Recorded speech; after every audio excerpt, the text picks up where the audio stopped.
Olá pessoal, tudo bem? Eu sou o Mike Santos Gonçalves, sou graduado em História, pós-graduado em História, Arqueologia e Patrimônio Cultural. E agora eu tenho o privilégio de ser aluno do curso superior de licenciatura em Pedagogia, aqui da Uninter de Cascavel, mesmo polo de Cascavel aqui do Paraná. Meu registro acadêmico é... deixa eu ver aqui no papel. 33 51 543. E esse vídeo, ele é parte do meu estágio supervisionado.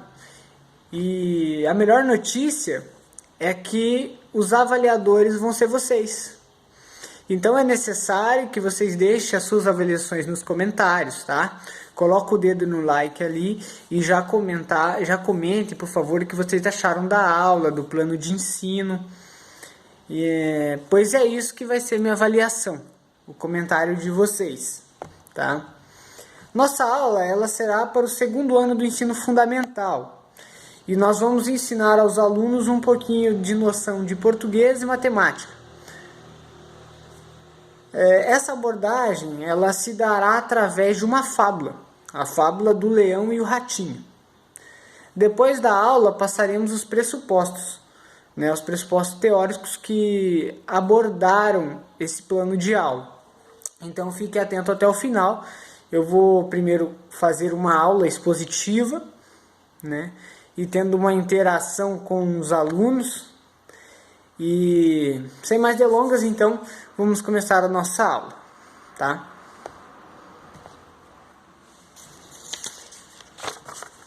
Bom dia, meus alunos, tudo bem? Como vocês estão?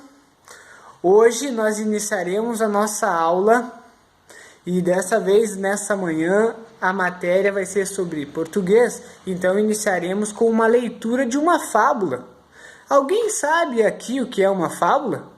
Vocês não sabem o que é uma fábula? As fábulas são histórias de animais com comportamentos de humanos, como nós, e que nos ensinam como devemos proceder quando acontecer algo adverso em nossas vidas, mas proceder de forma legal, de forma correta. Eu tenho uma cópia dessa historinha para cada um de vocês aqui da sala, e nós vamos fazer uma leitura. Eu vou começar com o título, e aí cada um pode continuar por parágrafo. Veja, eu tenho aqui a cópia, vou entregar para vocês. O leão e o ratinho, tá? É uma fábula. Fábula de Êxopo, tá? O leão e o ratinho. Certa vez, depois de caçar o dia todo, um feroz leão descansava debaixo de uma árvore, cuja sombra era enorme. Alguns ratinhos que passavam por ali, ao verem o leão dormindo, resolveram brincar com o perigo e decidiram passear em cima dele. O leão acordou e todos fugiram no mesmo instante. Todos, menos um, que ficou preso debaixo da pata de um leão. Socorro, socorro, gritava o ratinho. Não me coma, por favor, sou muito jovem para morrer. Tenho planos, namorada, quero filhos um dia. Por favor, eu lhe imploro, poupe-me. Basta, não vou comê-lo, disse o leão. Também sou jovem e tenho planos como você.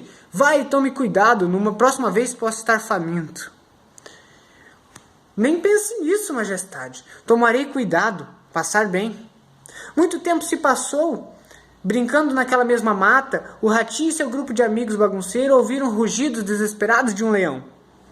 Tem fera ferida por aí, pensou o ratinho. Os outros fugiram de medo, mas ele, sozinho, aproximou-se de uma clareira e viu um leão preso na rede de um caçador.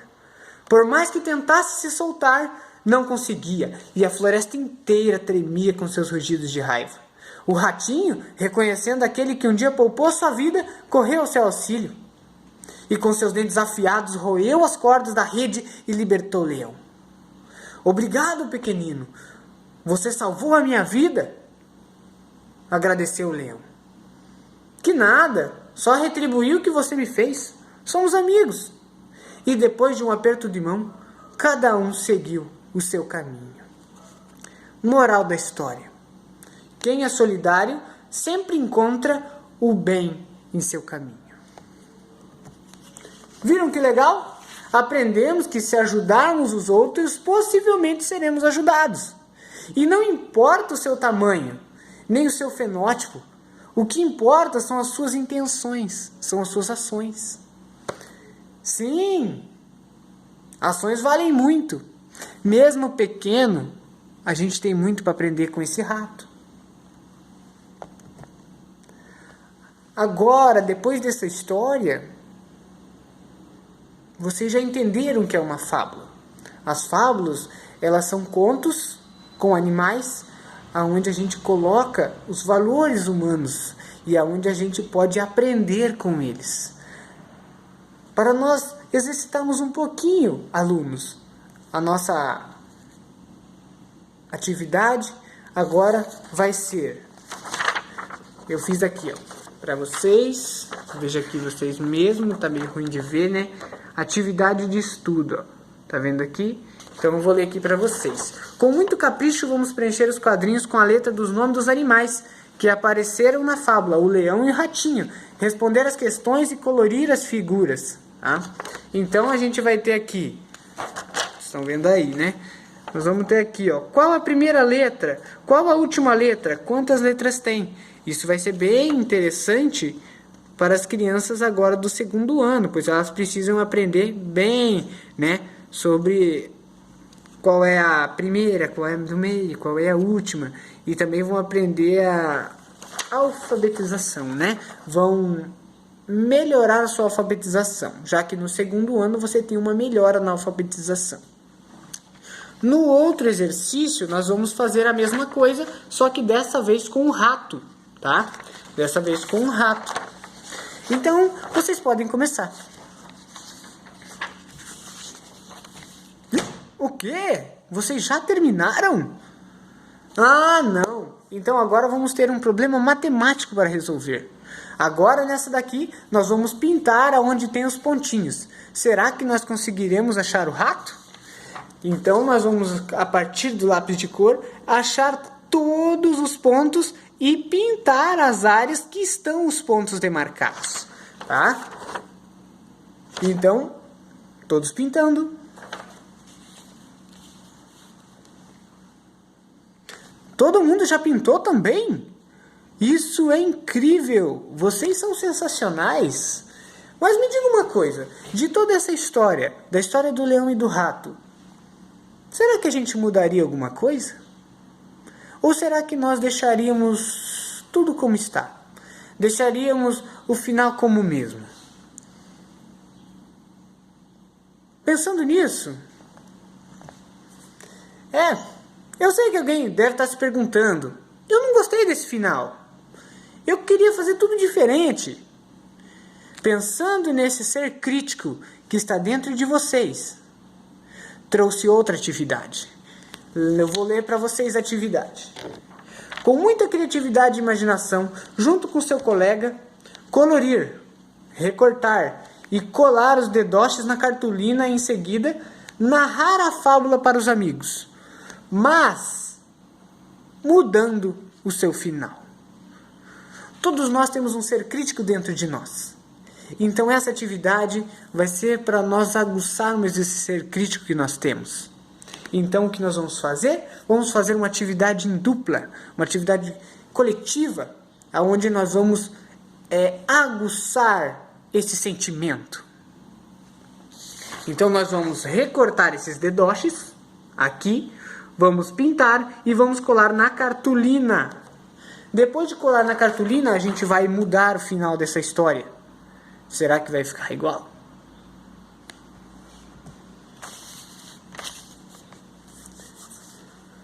Depois das atividades que nós fizemos, depois de elencar as letras, depois de pintar o rato, e agora achando um outro final para a história, nós podemos entender que às vezes você não precisa ser o maior para vencer. Você não precisa ser o mais forte para vencer. Às vezes você só precisa de inteligência. Nem sempre tudo se resolve na força. E lembramos que nem tudo tem que ser como está. Nós podemos mudar. Nós temos a força de mudar. Lembre-se, mudar. Mudar para melhor. Um ótimo dia a todos, meus queridos alunos. Um abraço e até a próxima aula. Certo, pessoal? Agora que nós acabamos a nossa aula, nós fizemos quase um monólogo de aula. Então nós vamos falar da fábula, como foi feito esse plano de aula, como eu trabalhei os pressupostos teóricos através da fábula. A fábula, aonde ela existiu? A fábula, ela existe desde 1500 a.C. O Oriente Médio já usava, os assírios, os sumérios, os babilônicos, já utilizavam animais para trazer lições morais aos homens. Já dizia Êxopo, ninguém é tão grande que não possa aprender, e ninguém é tão pequeno que não possa ensinar. Quando Êxopo nasceu, ou quando Êxopo já estava na sua plenitude, o império que dominava era o Império Medo-Persa, que dominava o Oriente. Porém, ele estava longe de chegar na Grécia. A Grécia estava começando a se instituir como polis, cidade-estado. Êxopo nasceu na Trácia. A Trácia era um corredor para o povo indo-europeu, por ser um lugar estratégico.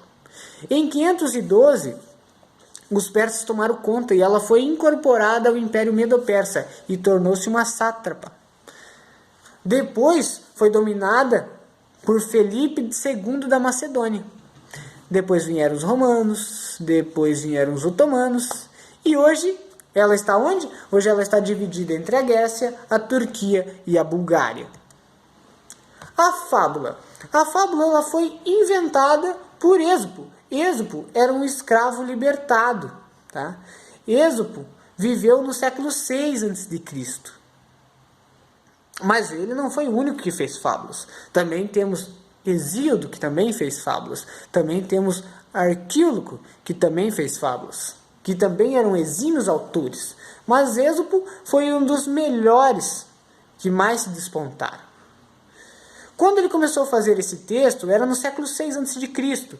Ele é um texto narrativo, breve, que ele vai servir para transmitir princípios de caráter moral ao ser humano, aplicando isso aos animais. Como se aplicássemos a ética moral humana em seres irracionais. Os autores usavam animais para escapar das repressões. Ela era utilizada para críticas do governo, aos usos e costumes da época. A fábula ela era um código para que as críticas fossem feitas de forma subjetiva.